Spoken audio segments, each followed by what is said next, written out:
You guys encourage me. You get me excited. You make me, sometimes I do crying when I go to schools because I never saw myself as somebody that could write books. I never saw myself as somebody that would be in schools where people would be reading my work and teachers would be studying me. I am pretty much an average, no longer a little black girl from North Philadelphia, but from the communities that a lot of you guys are from. What got me excited today was just seeing how much diversity is here. You know, people with different accents, people with different color skins, people who had different. And so this is going to be real easy. I know it's warm here. It's not going to be really long. I'm going to talk about the skin I'm in. I'm going to talk about being a writer and read a little bit of the book. But at any point, if you have questions and you want to just raise your hand, I answer just about anything that you have to ask. For starters, The Skin I'm In was written about 10 years ago. Initially, they printed about 8,000 copies because you know what? When nobody's ever heard of your name, they don't go and print 1 million copies. So they printed about 8,000. There's probably about 350,000 copies of The Skin I'm In print right now. I was going to call it A Freak Like Me because there was a song out at the time. If you remember The Skin I'm In, the first lines of the book she said when she saw Miss Saunders was, she was a freak like me. So I thought, I'm going to name it A Freak Like Me. You guys remember a song called A Freak in the Morning, A Freak in the Evening, just like me. That's the only time I get to sing. It was going to be called A Freak Like Me, but then my editor talked to her brother who says nobody's mother or father or grandmother is going to buy a book called A Freak Like Me for them. And so we changed the title. So my question to you is, who would have bought a book, your mom or your dad or your uncle, before you called A Freak Like Me? See, yeah, I probably wouldn't be here. Anyway, The Skin I'm In, I wrote it because my daughter is dark-skinned, and initially we talked about showing her picture. She just got back from Africa. She's 20 years old. She went there for school for 6 weeks, and she was at the top of a mountain. That was the picture. And that's my Malika. She was tall, she was skinny, she was dark. The story is not about her because she was 7 at the time. But if you are very light or if you are very dark, people are not very nice to you a lot of times. And my fear when she was growing up was that people would say mean things to her. So I would tell her stories about dark-skinned girls who could fly, they could climb mountains, they could solve crimes. And then I started telling her a story and I wrote it down about a girl who was light-skinned and a girl who was dark-skinned. And the story's from the light-skinned sister's perspective about how people treated her dark-skinned sister. And in the end, the girl was 9 years old, and what she did to solve the problem was she cut off all her hair. She had straight hair. Her dark-skinned sister had tight hair. She sat in the sun and she got her skin really blistery. And that was her solution to the skin problem. And then I wrote the book, The Skin I'm In. And I guess in a way, that was what I thought would be a concern or a dealing with the issue. Now the funny thing is nobody ended up teasing my daughter. She hardly ever got teased about the color of her skin. But I got a lot of letters and I got a lot of notes from people like you. One was from a young Caucasian boy when I was in a store one day in a mall doing a signing. And he said he was Malika. And that sounded strange to me because I'm like, okay, you're a Caucasian student. He was heavy. We were in a predominantly white neighborhood, and he said that there was a Charlize in his school that was bothering him. So I figured, well, she wasn't my color. And I think what he was saying to me is that, you know what, I'm a little bit heavy, and some people have some problems with that, and that's why I liked your book. And then I got letters from you guys, and a Latino girl wrote to me, and she said, you know what, I was in one school, and I got picked on because I was too dark-skinned. So my mother transferred. People beat me up. I went to the other school, and I got picked on because people said I was too light. And so what I found out is that a lot of people are struggling in the skin that they're in. And then you guys would ask me, is this my story? Is that me on the cover of the jacket? Is that my daughter? That's not my daughter. That's a model. That's the redone version of the book. And I didn't get picked on when I was in school. Here's what I was. 7th grade, it's really hot up here. 7th grade was really hard for me. 8th grade, I almost got left down. I wasn't dumb, I wasn't stupid. I probably was just hanging out and playing around too much with other people. But 7th grade was hard because I had big teeth, I thought. I had skinny legs, I thought. I was the kind of girl, I was very shy, so if you were like a boy or a couple of boys across the street and I saw you, I'd skedaddle around the corner. I'd go all the way out of I had a lot of fears and insecurities. And so when I wrote the book and I would go out and talk to you all would say, is it about you? Is it about you? Is it about you? And I said, no. But I was glad you asked the question because it turns out part of it is about me. That part of Malika that feels little and scared and insecure is me. I went to an inner city school, but I had doors and I had bathrooms, so I didn't go to the same kind of school. But I always lived in the inner city. I'm still an inner city girl. So that part is the same. And the teacher is like me too. I can be big mouth, I could be bossy, I think I know everything. So there's like two people who live in me. One is still very scared and afraid, and one thinks she could climb mountains. So sometimes I'm climbing mountains and sometimes I just want to cry. And so that hasn't changed in me. It is very, very difficult. Is the book going to be made into a movie? I've been asked that for a lot of years, and at first I would say, no, I don't care if it's made into a movie. I really just want kids to read the book and to read. And then you all just kept saying it, and I thought, yeah, it should be made into a movie. So for about the last 4 years, I've had somebody that has been talking to a lot of people in Hollywood. If I name names, you would know them. And a lot of people have read it, and really God is just going to have to move to get people to tell the stories, because in Hollywood, in case you haven't noticed, it's very, very difficult for little brown girls and little brown boys, whether they are African American or African or from the Bahamas or from Puerto Rico, to get their stories told on TV. So we're still waiting, or in the big screen. So we're still waiting for that. It took me 2 years to write the book, because when you don't have, anybody wasn't waiting for it, I didn't have a publisher, so I could take 1,000 years. And I just put everything I had into it, and some people still think it's probably my best book. Here's what you should know. The book was different. When I sent it to my editor, she sent me back a 7-page letter telling me what didn't work for her with the book, because that's what editors do. One of the things that didn't work is it was told from 2 different positions. Malika was telling the story and the teacher. So Malika would have a chapter, the teacher, Malika the teacher, blah, blah, blah, blah, blah.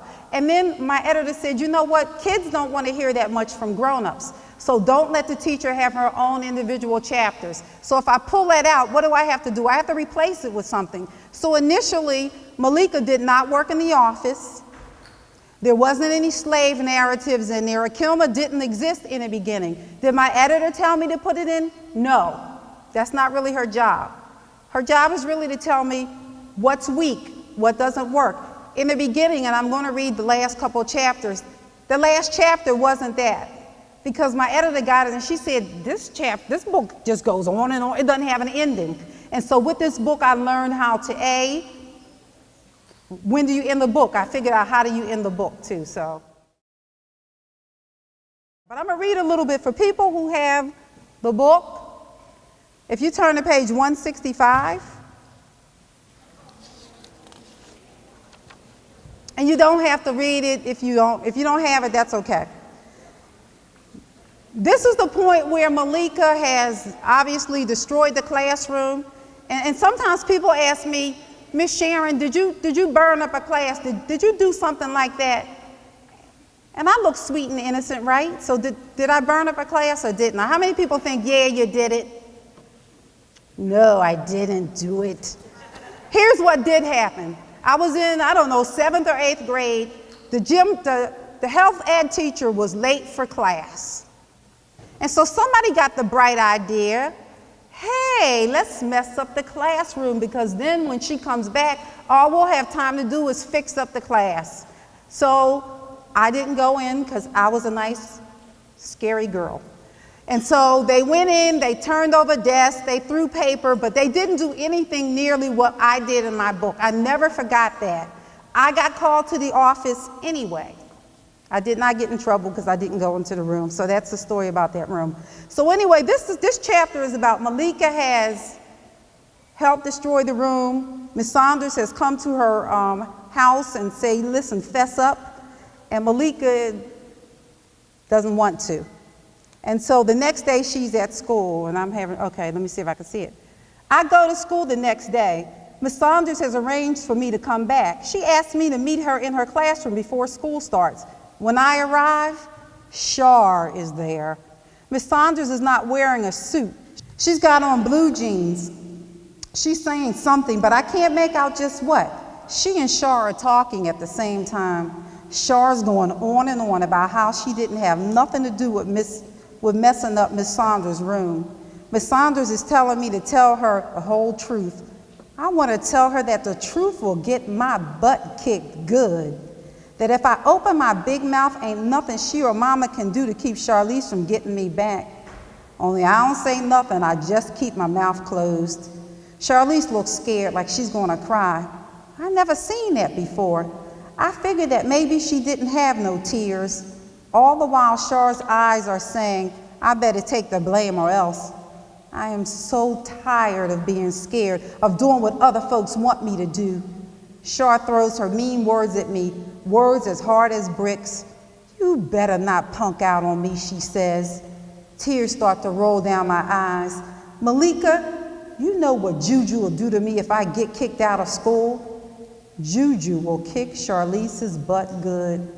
That's another reason why I can't tell. I'm rocking and thinking and crying, and Miss Saunders is very quiet. She's listening and watching.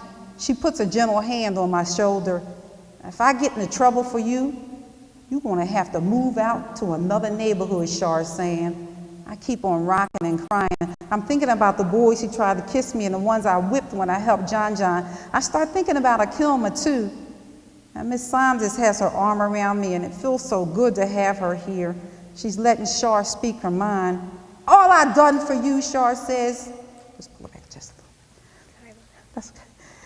All I done for you, Char says. You gonna leave me out here to dry like this? Wait till later, you ugly, stupid black thing. Call me by my name, I hear Akilma say, and I scream it out loud too. Call me by my name. I am not ugly, I'm not stupid, I'm Malika Madison, and yeah, I'm black, real black, and if you don't like me, too bad, because black is the skin I'm in. No matter what you think, Charlize Jones, you're 10 times worse. I would never force anyone to burn down a classroom or pick on kids weaker than me, or say words so mean they make people bleed inside. I'm rocking and crying and rocking. You the one who pushed me to mess up Miss Saunders' class, and you were in on it too, you and the twins. Charlize gives me a hard look. She pushes past Miss Saunders and me and makes her way to the door. Look at you, two ugly-faced losers. Miss Saunders don't even stop Char. She lets her go. Then she hugs me, and I feel safe inside. I'm gonna read another piece but right now. Thank you for that. Yeah. Thank you. Thank you, guys. Sometimes people ask me about names. How do I come up with names? Looking for a pencil. It's like a bookmark. When you're writing a story, a character pops up and you have to call him something, right? Malika, I was working in a church teaching writing, and there was a girl named Malika there, and I kind of liked her name, but I thought, I'll change this name. The character's not based on her. I just needed a name. So I put it there, and I stuck with it, and it just didn't change. Char, my girlfriend's daughter is named Charlize, so I figured I'm going to change that name later, and then it stuck. And just before we went to print, I called my girlfriend and says, listen, my book is about to go to print, and I have this girl in my book, and her name is Char, and guess what? She ain't too nice. In fact, she's kind of miserable, but your daughter's name is the same name. It's not spelled the same. I'll change it if you want me to. And she said, no, it's okay. And then the book came out, and I get a call. She said, and why did you name that bad girl? I don't think Char is all bad. I think she has some good qualities, too, after my daughter. So that's the story between Charlize's, that's how Charlize got her name. Caleb, I just kind of thought about it. Sweets. So what I do is, if you read my books, all these wild, crazy, strange, different names, and I really try to have them be strange and different. For one book, I was in my house. I have a room, a computer in it, And I was just looking around at the wall thinking, W, what can I come up with? And I came up with Dell, and it was a Dell computer, and I called this guy D Little. And so I have different ways to come up with names. I'm finishing up, it probably will be another year, a book that is all about really African American boys. And it's called You Still Don't Know Me. And so that's short stories and poetry. So that's what I'm doing now. If you are Latino, if you are African American, or if you are Asian, if you are Indian, and you go to the store, your stories are not on the bookshelf. So if you don't write, if you don't decide that, hey, if Sharon Flake can do this, I can do it better, then your children won't have any books for themselves. You can pay your child's tuition with this. You can pay your mortgage with this. You can have a life with this, and you can make a difference with this. So as an editor, as a publisher, how many people here like to draw? As an illustrator, how many people here are good at taking pictures? If you look at young adult fiction, guess what? There's a lot of pictures on them, right? Because we think you want to see photographs, your face on the books. So you can do that. There's a lot of jobs and positions for kids of all colors in this business, but we especially need children of color to decide that this is the place they want to be. And I'm waiting for you to take my spot. I don't consider myself a poet, but I'm a romantic. And so you'll see this thread of romance in that book, and I just wanted, again, when I was in 7th grade, all the books were mostly by Caucasians, and I read the ones, and I got to read about all these guys with blonde hair, and they were just having, loving these girls. And so I wanted to create some male characters for girls of color, so you could sit back and say, God, I wish I was dating Caleb, because I would have wanted to date him in your age. And so I wrote the poem. Last thing, if you look at my metaphors and my similes, a lot of them have to do with food in this book. And part of that was, I wanted you to be able to say, if I said something about this kid, I wanted to come up with something that you in Rochester will come up with the same picture as somebody in California. And so that's one reason why I did it. So if I could leave you with anything, I want you to think, you know what? I can win awards. You right there. I can get A's. I can do whatever I want to do, because if it's in me, it's in you. And I'm no better. I'm no smarter. I'm a hard worker, though, than you are. And so thank you.